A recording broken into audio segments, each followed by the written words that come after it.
Existe um país na África que quase ninguém ouviu falar. E para entender por que ele existe, devemos voltar 140 anos ao Chifre da África, uma região então conhecida como Somalilândia. Em 1884, o Reino Unido assinou um acordo com clãs do norte da Somalilândia, estabelecendo um protetorado sobre a região. No entanto, o interesse britânico era mínimo e, como resultado, eles permaneceram principalmente na costa para garantir o fornecimento de carne para seu posto militar em Aden. 5 anos depois, em 1889, no leste da Somalilândia, o sultão Yusuf Ali Kennedy assinou um tratado com a Itália, tornando seu sultanato de Robbio em um protetorado italiano. Um ano depois, o rival de Kennedy, Osman Mahmud do sultanato Majeerteen, junto com o sultanato Gheledi, assinou acordos semelhantes com a Itália, estabelecendo o protetorado da Somalilândia italiana. Nas décadas seguintes, enquanto a Somalilândia britânica permaneceu praticamente inalterada, a Somalilândia italiana passou por uma transformação massiva. Em 1908, parte sul da Somalilândia italiana foi transformada em uma colônia oficial da coroa. E então, com o surgimento do fascismo na Itália nas décadas de 20 e 30, a Itália assumiu o controle direto sobre a região e dezenas de milhares de imigrantes italianos se estabeleceram, construindo fazendas, hospitais, escolas, estradas, ferrovias e catedrais. E então, a Segunda Guerra Mundial eclodiu. Durante a guerra, a Somalilândia italiana foi capturada pelos britânicos e por 9 anos permaneceu sob controle militar britânico. Até 1950, quando as Nações Unidas concederam à Itália a tutela sobre a região. No entanto, por volta dessa época, uma série de movimentos de independência começou a varrer o continente. Em Mogadishu, o primeiro partido da Somália, a Liga da Juventude Somali, rapidamente ascendeu ao poder e começou a pressionar pela autogovernança. Em 26 de junho de 1960, a Somalilândia britânica conquistou a independência. 5 dias depois, a Somalilândia italiana também se tornou independente. Em 1º de julho de 1960, os dois países se uniram voluntariamente para formar a nova República da Somália. No entanto, as diferentes histórias, economias e culturas dos territórios logo apresentaram uma grande divisão. Durante o início da década de 60, referentes que haviam vencido por maioria no sul começaram a ser rejeitados pelos territórios do norte. Em dezembro de 61, quando organizações paramilitares do norte foram colocadas sob comando do sul, elas se revoltaram. O segundo maior partido político do norte começou a defender abertamente a secessão. E no final da década de 60, a unidade política da Somália estava desmoronando. Então, em 15 de outubro de 1969, o presidente somali Abdir Rashid Ali Shermaki foi assassinado. Sua morte foi rapidamente seguida por um golpe militar que colocou o major-general Mohamed Siad Barre no poder. Na década seguinte, o regime de Barre tornou-se cada vez mais autoritário e, em 77, invadiu a região etíope de Ogaden, antes de sofrer uma derrota humilhante quando forças cubanas, apoiadas pelos soviéticos, expulsaram as tropas somalis. Essa retirada forçou a Frente de Libertação da Somália Ocidental para o norte da Somália, onde, com o apoio do governo de Barre, antagonizaram, saquearam e atacaram civis locais do grupo étnico Isaac. Indignados com esse abuso, em 81, expatriados somalis da Arábia Saudita e no Reino Unido formaram o Movimento Nacional Somali, ou SNM, uma organização que pedia a derrubada do regime de Barre e o estabelecimento de um sistema justo e democrático. Um ano depois, o SNM desviou sua sede para a Etiópia, onde se uniu oficiais combatentes Isaac do exército, formando o núcleo do braço armado do movimento. A partir daí, o SNM lançou uma guerra de guerrilha contra o regime de Barre e, ao longo da década seguinte, realizou numerosas operações de ataque, fuga e de resgate. Em maio de 88, o SNM atacou e capturou a cidade de Bural. E em 31 de maio, iniciaram um ataque a Hargeisa, a segunda maior cidade do país. A população Isaac da cidade, que recebeu bem a incursão do SNM, começou a ser presa e morta pelas forças governamentais. E no terceiro dia de combate, o governo começou a bombardear os habitantes da cidade. Quando os combates cessaram, 90% de Hargeisa estava destruída, fazendo com que centenas de milhares de civis Isaac fugissem para o outro lado da fronteira. As cidades logo foram recuperadas pelas forças somalis. E embora o ataque tenha sido mal sucedido e tenha ceifado a vida de quase metade de todos os combatentes do SNM, a crueldade do regime de Barre uniu o povo Isaac por trás do SNM e voluntários começaram a chegar em massa. Em junho de 89, o SNM estava novamente realizando ataques ativamente por todo o noroeste. Em resposta, o regime de Barre iniciou uma campanha genocida em massa contra o povo Isaac. Entre 87 e 89, estima-se que 200 mil membros da tribo Isaac tenham sido massacrados.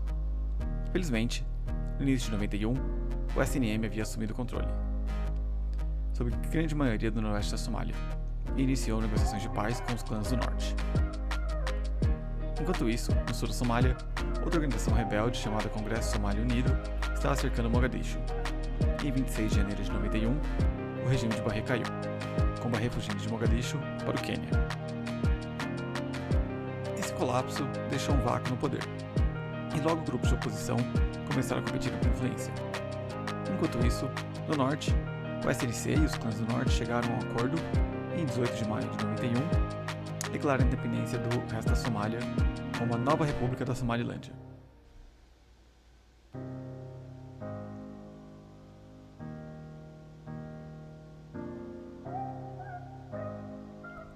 Desde sua independência em 91, a Somalilândia se reconstruiu e agora opera como seu próprio Estado soberano, com um governo democraticamente eleito. Em 2022, o país cobre uma área de 177 mil km², ligeiramente maior do que a Inglaterra e o país de Gales.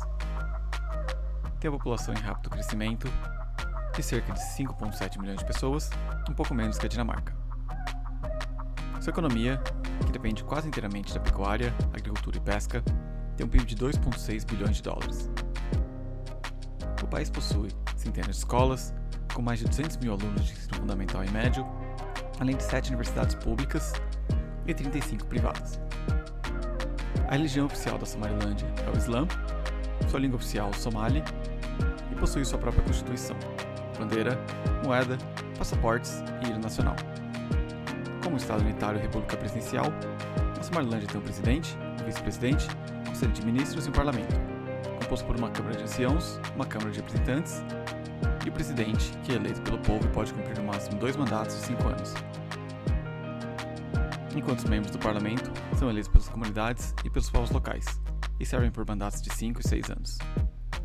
Em essência, o governo é concebido como uma coalizão de compartilhamento de poder entre os principais clãs da Somalilândia, com 3 partidos políticos: o Partido da Paz, Unidade e Desenvolvimento, o Partido da Justiça e Bem-Estar e o Partido Nacional da Somalilândia.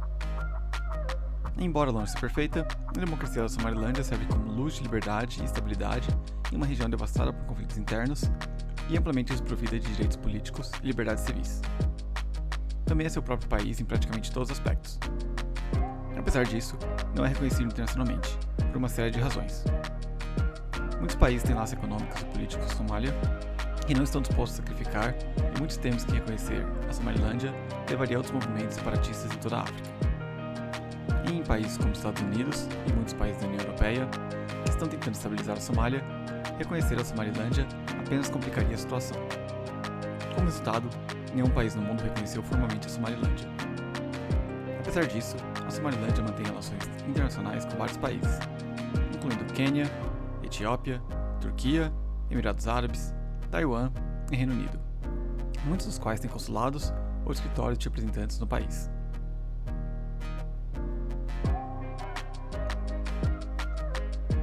Apesar da falta de reconhecimento internacional, a Somalilândia está trabalhando arduamente para desenvolver sua economia e, por fim, obter reconhecimento.